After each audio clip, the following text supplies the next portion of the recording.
दोस्तों, एक नाम हम लोगों ने बहुत सुना था, थोड़ा सा अंतर है। एक बहुत बड़े चित्रकार थे, उनका पहले एम लगता था और एफ लगता था। वो एम एफ हुसैन थे, ये एफ एम हुसैन साहब हैं। और दोनों ही अपने अपने दुनिया में, कहना चाहिए कि वो एक कला की दुनिया में, चित्रकारी की दुनिया में थे। और ये जो हैं, ये कहीं ना कहीं इंफ्रास्ट्रक्चर जुड़े हैं, आर्किटेक्ट हैं। हमको ऐसे लोगों को पता नहीं आर्किटेक्ट से कभी वास्ता पड़ता है कि नहीं पड़ता। कुछ लोग जिंदगी भर तरस जाते हैं मकान बनाने के लिए, और कुछ लोग मकान बनाते हैं तो आर्किटेक्ट की मदद लेते हैं। आजकल वास्तुशास्त्र वालों का भी रोल आर्किटेक्ट के बराबर हो गया है। तो बहुत सारे आर्किटेक्ट आजकल वास्तुशास्त्र भी पढ़ने लगे हैं या समझाने लगे हैं, क्योंकि जिनके पास इतनी सामर्थ्य है कि वो अपना दरवाजा बदल सकें, खिड़कियां बदल सकें। वरना जिनको प्रधानमंत्री आवास मिला है या जिनको हाउसिंग बोर्ड का मकान मिला है, वो कहाँ से बदलेंगे? उनका तो दरवाजा एक ही होगा। पर है जिनको बदलने की सामर्थ्य है, वो बदलते हैं और आर्किटेक्ट उनसे अच्छा बदलवाते हैं। सही कह रहा हूं हुसैन साहब? और बहुत सारी सेवाएं लेते हैं। तो किस तरह का बदलाव हो रहा है आर्किटेक्चर के जरिए पूरे हमारी, चूंकि हमारे पास में, हम जिस देश में रहते हैं वहां बोलते हैं कि आर्किटेक्चर की परंपरा बहुत पुरानी और हमारा समृद्ध आर्किटेक्चर रहा है। तो किस तरह से चीजें बदल रही है, किस तरह का आपका कामकाज है, थोड़ा इसके बारे में आप बताएंगे। जी जी, बहुत बहुत बहुत शुक्रिया। आपने जो बताया, तो हम तो आर्किटेक्चर में पूरे दुनिया के जन्मदाता हैं। भारत जो है जन्मदाता है आर्किटेक्चर का पूरे दुनिया में।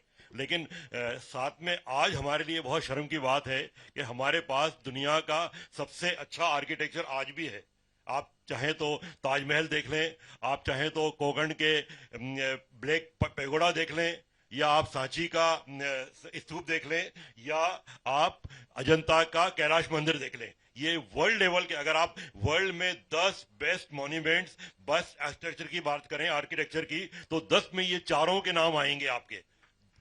मतलब 7 वंडर्स को नहीं गिने आप, 10 वंडर्स को गिने तो ये चारों के चारों इंडिया के चारों उसमें आएंगे। मतलब हमारा आर्किटेक्चर इतना महान रहा है। और उसके बाद हम मालूम है, आज हम दुनिया में टूरिज्म में 48 नंबर पे हैं। हम दुनिया को बता ही नहीं पा रहे कि हमारे पास ये सब चीजें हैं।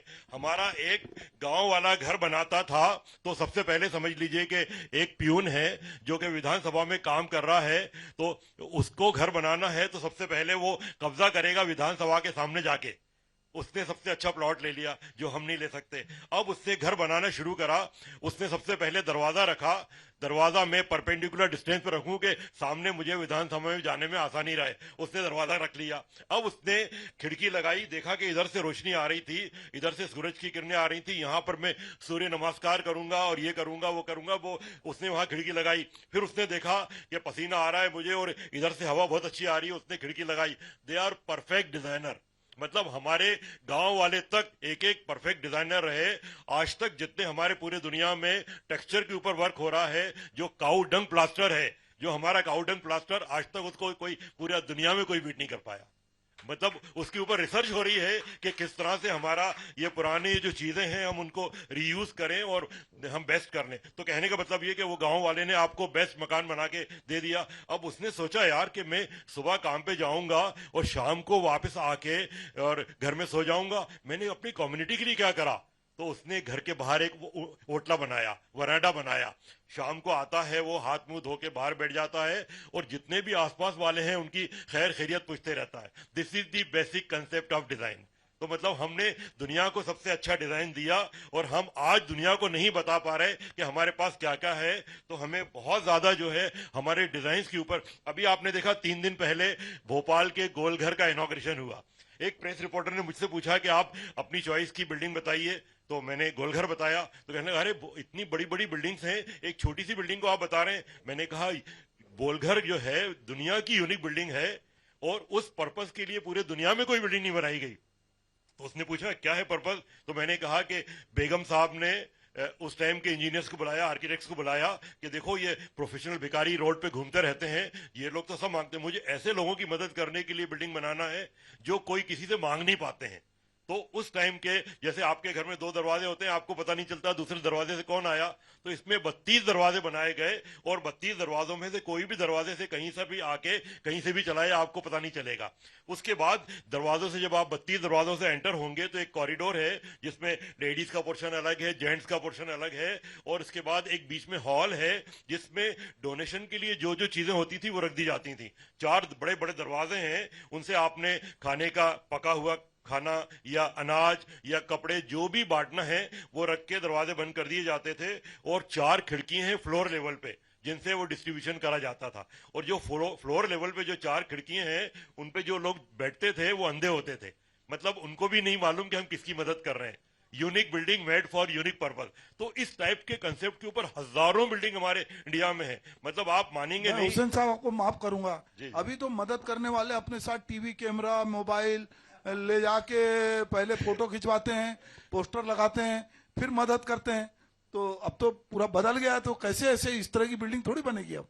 नहीं, आज हम जो बिल्डिंग बना रहे हैं, मतलब आप देखिए कि कोई भी जो नया आर्किटेक्चर है उसमें भी हम लोग बिल्कुल आज के यूज के हिसाब से बना रहे हैं, और जो यूज आपकी आज की डिमांड है, दुनिया की डिमांड है, उसके ऊपर बना रहे हैं। अभी आपने ताजमहल का जिक्र किया। जी जी। मैं दरअसल ऐसा नहीं कि शहंशाह जो थे या शाहजहां जो थे उसके उससे अमीर आदमी उसके बाद नहीं हुए, पर कई बार एक बात आती है कि दूसरा ताजमहल क्यों नहीं बना। ये लोग बहुत इस तरह की बातचीत करते हैं। तो उर्दू का एक शेर है कि हर वफा जिंदा जावेद नहीं होती, हर जख्म दिल का कंवल नहीं बनता, हुस्न हो, इश्क हो, मोहब्बत हो, मुमताज हो, तब कहीं जाकर एक ताजमहल बनता। तो अब ये ताजमहल तो बन गया, पर अभी लोग पीछे पड़े हैं कि ये ताजमहल दरअसल जितनी पुरानी बिल्डिंगें हैं, लोग उसके पुरातत्व में घुस रहे हैं और उसको कुछ एक अलग तरह का नाम देने की कोशिश कर रहे हैं। ये क्या है? ये बहुत ही गलत चीज है जो ये पुरातत्व में घुस रहे हैं और तरह तरह की बातें चल रही हैं, और वो हमारे जो मैंने आपको बताया कि हमारे पास दुनिया की अच्छी चीजें हैं और हम इतने पीछे हैं। तो पता चला है कि आप रशिया के टूरिस्ट मैप में देखेंगे तो उसमें लिखा है India is not a safe country. पता चला कि वो अपने टूरिस्ट को डिस्करेज कर रहे हैं कि आप इंडिया नहीं जाएं। हमारे पास इतनी अच्छी अच्छी चीजें हैं और हम उसको बता नहीं पा रहे हैं, और ये पुरातत्व में अंदर जाने में उसमें कुछ मिलना नहीं है। जो सामने है आपके है, अगर वो कुछ कमियां हैं तो उसका बहुत अच्छा रिजल्ट सामने ला सकते हैं। जैसे कि आपने ताजमहल का दिया, तो ताजमहल तक के बारे में कहा है, लेकिन आज जो पुरानी जो चीजें हैं हम उसकी बराबरी इसलिए नहीं कर सकते। उसका एक एग्जाम्पल मैं आपको दूंगा कि मैं फॉरेनर्स आते हैं उनको लेके जाता हूं, और जैसे समझ लीजिए कि अजंता एलोरा गया तो कुछ फॉरेनर्स मेरे साथ थे और मुझे एक मूर्ति के सामने ले गए और कहने लगे, देखिए ये आप अपने आर्टिस्ट की इतनी तारीफ कर रहे हैं और ये एक मूर्ति है, इसके एक हाथ में कड़ा है, एक हाथ में कड़ा नहीं है, एक पैर में पायल है, एक पैर में पायल नहीं है, आपके आर्टिस्ट ने कितनी बड़ी मिस्टेक करी। तो मैंने उनसे कहा कि आप सोच सकते हैं कि जिसने इतना बड़ा सारा मंदिर बनाया है, इतने बड़े बड़े आर्टिस्ट हैं, वो ऐसी मिस्टेक कर सकते हैं?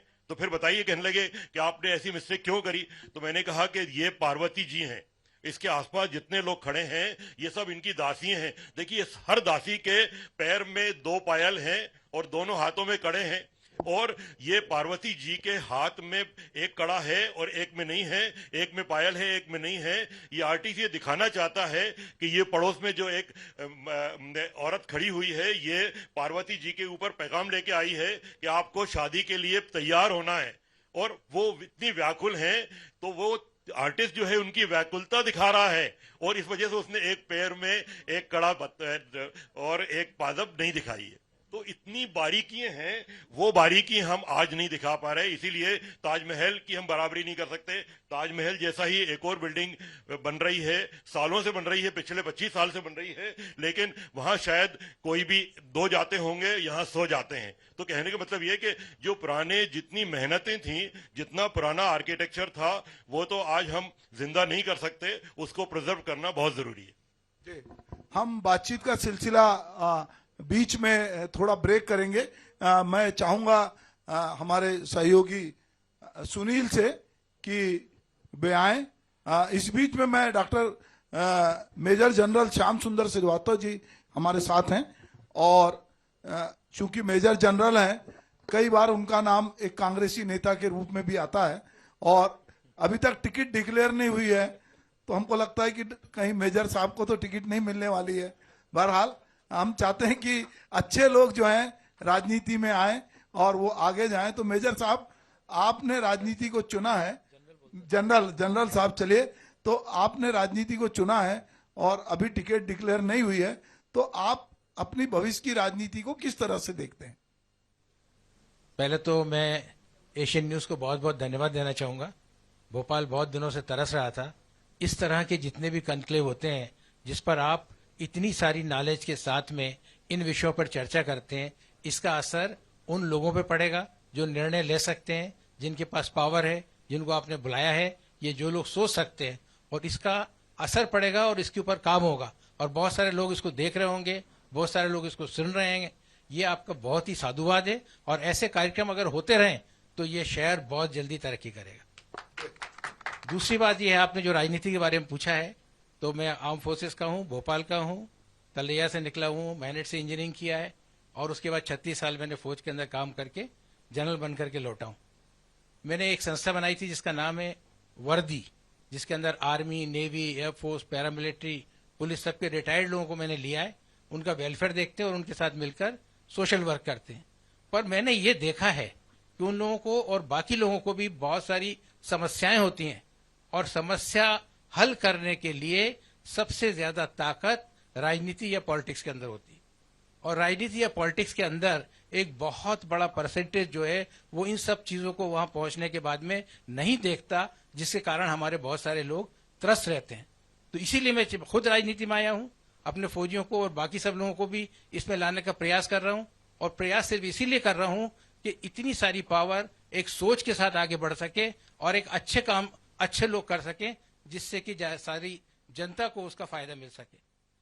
तो ये मेरा उद्देश्य। बहुत ही अच्छे उद्देश्य के साथ आए हैं आप। राजनीति हमारे पूरे जीवन को तय करती है, क्योंकि वो नीति निर्धारित करती है कि हम कैसे रहें, क्या खरीदें, बाजार कैसा हो, सड़क कैसी हो, इंफ्रास्ट्रक्चर कैसा हो। तो अच्छे लोग जब राजनीति में आएंगे तो निश्चित रूप से उसका बदलाव हमको सब तरफ दिखेगा।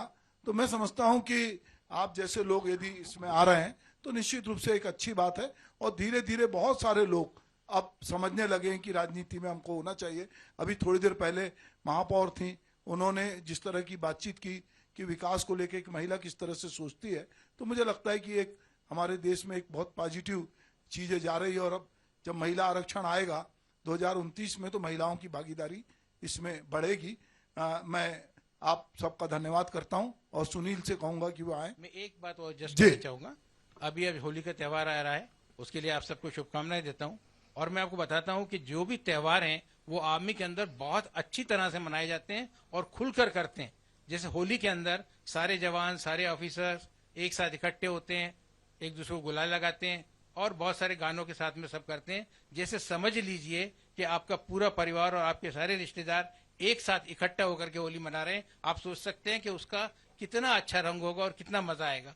तो हम सब लोगों को भी मिलजुल करके आर्मी की तरह से सारे त्यौहार अच्छी तरह से मनाना चाहिए, जिससे हमारे परिवार और हमारे आसपास का वातावरण अच्छा रह सके। धन्यवाद, बहुत बहुत धन्यवाद, बहुत बहुत धन्यवाद। और मैं अब सुनील जी से आग्रह करूंगी कि आप उन्हें स्मृति चिन्ह देके, हमारे जो आए हुए अतिथि हैं उन्हें स्मृति चिन्ह देकर सुभाष जी आभार व्यक्त करें। जोरदार तालियां बजनी चाहिए।